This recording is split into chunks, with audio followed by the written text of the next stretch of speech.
All right, welcome to the deep dive. If you're thinking about a trip to New York City, or, well, even if you live here, you've probably wondered how to stay safe, navigating the city. Hmm. We've dug into some official resources and some real-world accounts of tourist traps to give you a solid understanding. Yeah, the idea is practical advice, right? Exactly. How to move around the Big Apple with maybe a bit more confidence and less worry. Exactly. Yeah. Our goal with this deep dive is to give you practical, no-nonsense advice. Hmm.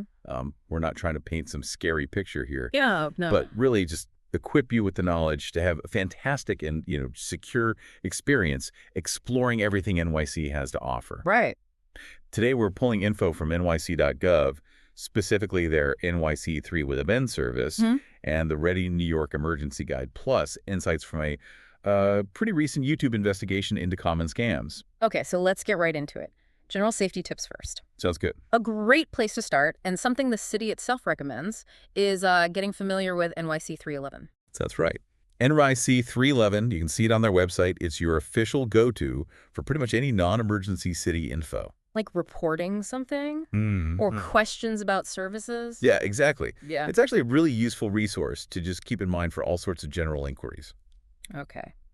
And beyond knowing who to call, there's that classic advice, right? Especially true in a busy place like New York. Hmm. You've got to be aware of what's happening around you. Oh, definitely. Especially when you're in those packed tourist spots. Yeah. Precisely. Pickpocketing, stuff like that. It can happen in crowded areas. Yeah. So just keeping your belongings secure, paying attention, it's always smart. Okay. Now, let's dive into some of those specific scams targeting tourists that our YouTube source really highlighted. It's almost like scammers are constantly coming up with new ways.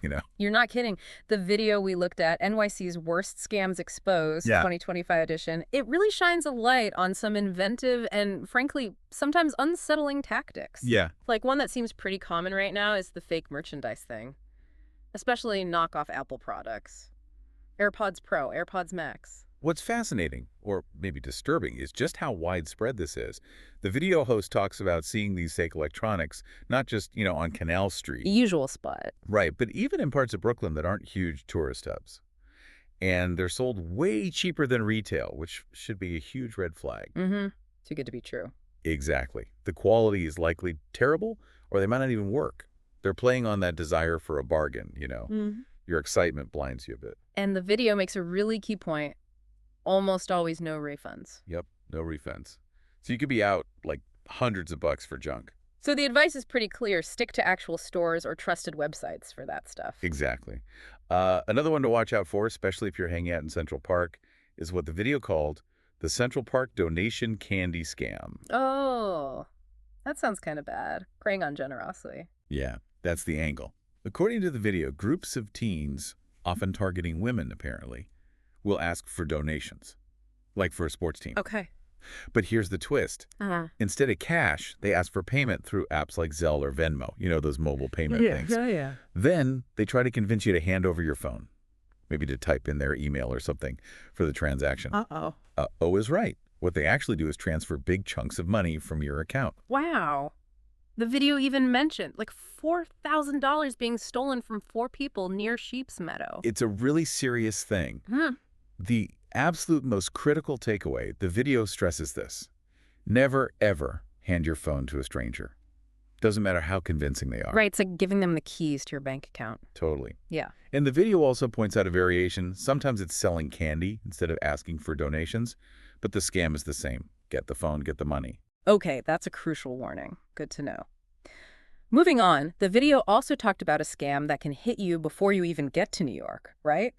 The fake parking ticket or toll fee text. Ah, yes. The classic phishing attempt, trying to trick you into giving up info. But it can still catch people. How does it work? You might get a text message saying you have an unpaid NYC parking ticket or a toll fee. The video host even got one about a toll right after renting a car. Oh, that timing makes it seem legit. Exactly. But the danger is clicking that link in the text and putting in your credit card details. And then they've got your info. Bingo. Straight to the cyber criminals. The video also mentions similar scams, like fake USPS delivery fees. Basic rule, Yeah. be super wary of any random text asking for money. Don't click links, don't give details. So that phishing is basically tricking you. Got it. Yep. Now, what about scams you might run into on the ground, like getting overcharged at bodegas or delis? The video mentioned hearing about that on Reddit. Yeah, this one's interesting. It kind of takes advantage of the city's fast pace and maybe tourists not knowing typical prices. Like what? Well, the video shared stories, like someone being quoted $6 for a Diet Coke. Or, get this, $15 for a bacon, egg, and cheese. $15. Right. And then maybe the price suddenly changes if you question it. It sounds like a quick hustle, hoping you won't notice or you'll feel awkward saying something. That's exactly it. So just be aware, the price you see listed might not be what they try to charge. If you're buying a few things, especially in touristy spots, maybe ask for the price of each item. And check if the listed prices match the total. Good tip. The video also mentions street food cart ripoffs, another place visitors might not know the going rate. Yes, especially carts that don't clearly show their prices. That's a warning sign right there. Examples. The video shared viewer stories of being charged like $15, even $20 for just one hot dog. The hosts themselves got charged $4 for a water near Prospect Park. That's crazy. It really is. Simple solution, though. Always ask the price before you order if it's not clearly displayed. Feels a bit awkward sometimes, maybe, but it beats getting ripped off. Definitely. Okay, let's shift to a huge tourist magnet. The Statue of Liberty. Battery Park, right. Apparently scammers are waiting right there at the subway exit. Oh yeah, this has been a problem for ages. The video really highlights these aggressive, illegal ticket sellers. They sell you fake tickets, basically. Fake, like they don't get you onto the statue. Exactly. They don't grant access to the Statue of Liberty or Ellis Island. There are even signs up warning people about this. So what's the legit way? Crucial point from the video. Statue City Cruises is the only authorized boat company. Okay, only Statue City Cruises. That's the key. Best bet. Pre-book your tickets directly on the official Statue City Cruises website. Avoids all the hassle. And ignore anyone coming up to you offering better or discount tickets. They're fake. The video even mentioned Alec Baldwin getting tricked. Buying tickets to New Jersey. Yeah. Even a New Yorker can get caught out if they're not careful. It shows how convincing these guys can be. Wow. Okay, and one more vital tip from the video. The Staten Island Ferry. Ah, yes. It's free. Totally free. You never need a ticket. Don't let anyone sell you one. It gives great views of the statue, by the way. Good to know. Free ferry. Got it. Now, the video also got into something kind of futuristic and scary. AI voice cloning scams? Yeah, this is unsettling. Technology that can perfectly mimic someone's voice. Like sci-fi becoming real? Pretty much. The scam uses AI to clone a voice, then calls pretending to be a loved one. How? The video gave a disturbing example. A mom gets a call, sounds exactly like her daughter, saying she's been arrested, needs bail money urgently. The city's even warned about this. That would be terrifyingly convincing. Absolutely. So the video outlined red flags, unexpected contact, lots of pressure to act now, urgent money requests, wire transfers, gift cards, payment apps, crypto even. Also asking for personal info or telling you to keep it secret. So what can you do if you get a call like that? A good tactic is to ask a personal question. Something only the real person would know, but an AI clone wouldn't have a clue about. Smart.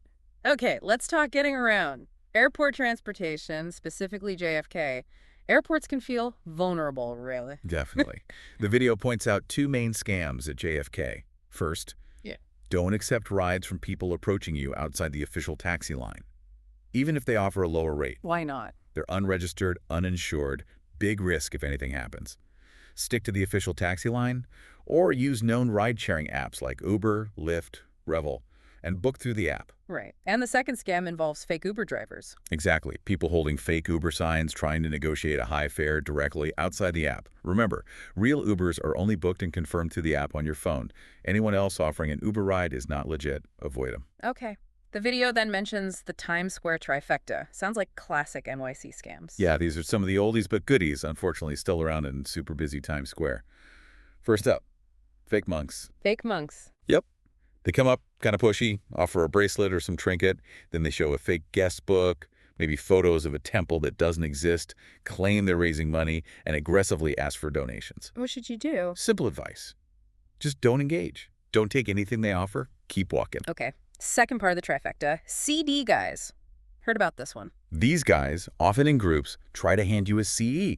Might even be blank. If you take it, boom, they get aggressive, demand a tip. Ew. Or they chat you up, ask your name, sign the CD, then pressure you to pay for it. Very confrontational. And the third part, the costume characters. Mickey Mouse, Spider-Man. They looked fun. They can be, but there's often a catch. You take a photo, then they aggressively demand a big tip, even if kids are involved. So, The advice is if you really want that photo, try to agree on a price before you take it. Avoids nasty surprises. makes sense. The video also described a really sneaky one, the dropped food, glass, or medicine scam. Yeah, this is an older con, but it still happens.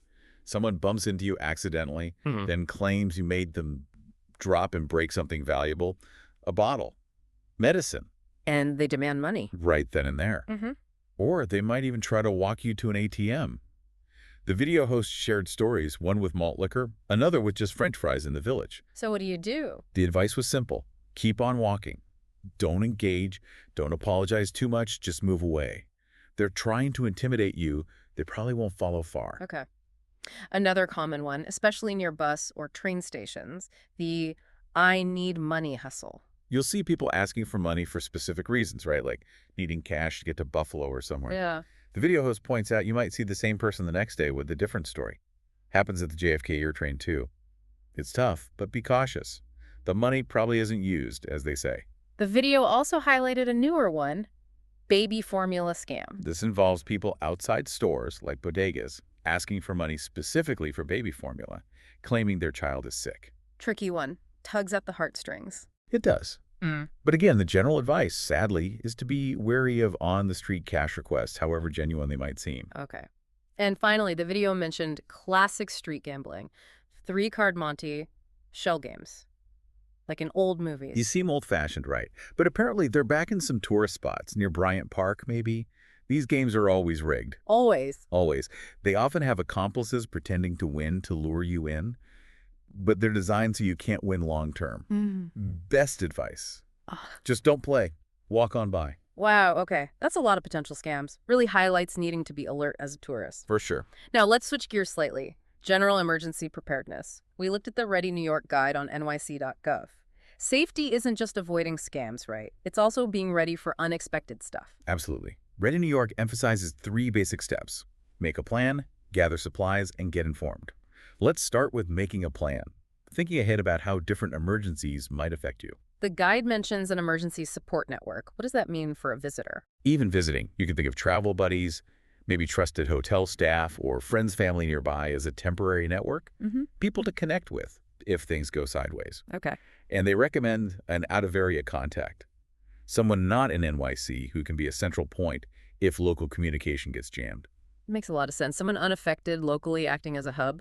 Exactly. So communication plans, what does the guide suggest there? Well, your plan needs different ways to communicate because cell service might be spotty. The guide suggests prearranged meeting spots, one near where you're staying, maybe a backup further out. Smart. Also discuss alternatives like texting. Sometimes texts get through and calls don't. Or just agree on a time to check in. And importantly, consider how those with hearing or visual impairments would get and share info. Meeting places seem really key in a huge city. Totally. 2 spots. One close by for local issues, another outside the immediate neighborhood if you can't get back to your hotel. And crucially, to call 911 for immediate threats. Right. Maybe also find the local police precinct number for less urgent things. What about evacuation if you need to leave an area? Your plan needs to cover where you'd go, friends or family outside the city. Or know how to find official evacuation centers. Maybe have a backup hotel in mind in a safer area. Okay. The guide says to practice evacuation mentally, even as a visitor. No fire procedures in your hotel.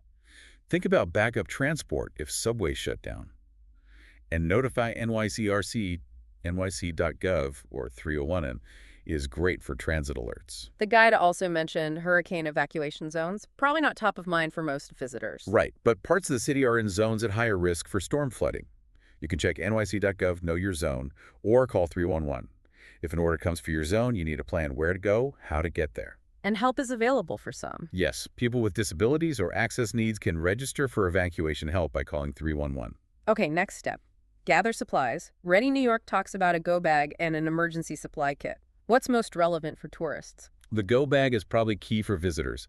A light, easy-to-carry bag you can grab fast if you need to leave your hotel quickly. What's in it? Essentials like bottled water, non-perishable snacks, granola bars, stuff like that. Copies of important documents and a waterproof bag ID, passport, hotel info, insurance cards. Also, a small flashlight, a portable phone charger and cable, any needed meds, basic first aid kit, some cash and small bills, maybe a face covering, hand sanitizer. Sounds like a practical kit, maybe even just for day trips. What about the bigger emergency supply kit? That's more for residents needing to shelter at home for maybe up to 7 days. A tourist probably doesn't need that whole setup, Right. but it's good to know what's in it. Extra water, canned food, can opener, bigger first aid kit, battery radio, Kiskri batteries, maybe extra clothes or an umbrella depending on the season. Okay, and the final step, get informed. How does Ready New York say to stay updated in an emergency? They recommend tuning into local news radio, TV, official city sites like nyc.gov, and they really push signing up for Notify NYC. The official alert system. Exactly. Get alerts via their app, website nyc.gov, notify NACO, call 311, or follow at Notify NYC on Twitter. It's the city's main way to push out emergency info. And reporting things. For non-emergency suspicious activity, call 1-888-NYC-SAFE, unattended bag on the subway. Tell MTA staff or NYPD. Suspicious mail. Don't touch it, report it. The guide also links to other helpful city agencies. It really seems clear that being informed, having even a basic plan, can make a huge difference, resident or visitor. Absolutely. Using resources like NYC311, maybe nighttourism.com for general visitor stuff, and the Ready New York materials, it empowers you, helps you navigate safely and handle the unexpected. So wrapping up this deep dive on staying safe in NYC, we've covered a lot. Recognizing scams, basic emergency prep. The main things seem to be aware, be prepared, and know where to get good info. Exactly. And hopefully this chat gives everyone listening a solid foundation, helps them feel more confident and secure exploring this pretty incredible city. Thanks for taking this deep dive with us. And now, a final thought for you to consider. Thinking about how creative some of these scams are and how unpredictable emergencies can be. What's maybe one extra step beyond just general awareness that you might take on your travels to give yourself that little bit of added security, that extra peace of mind?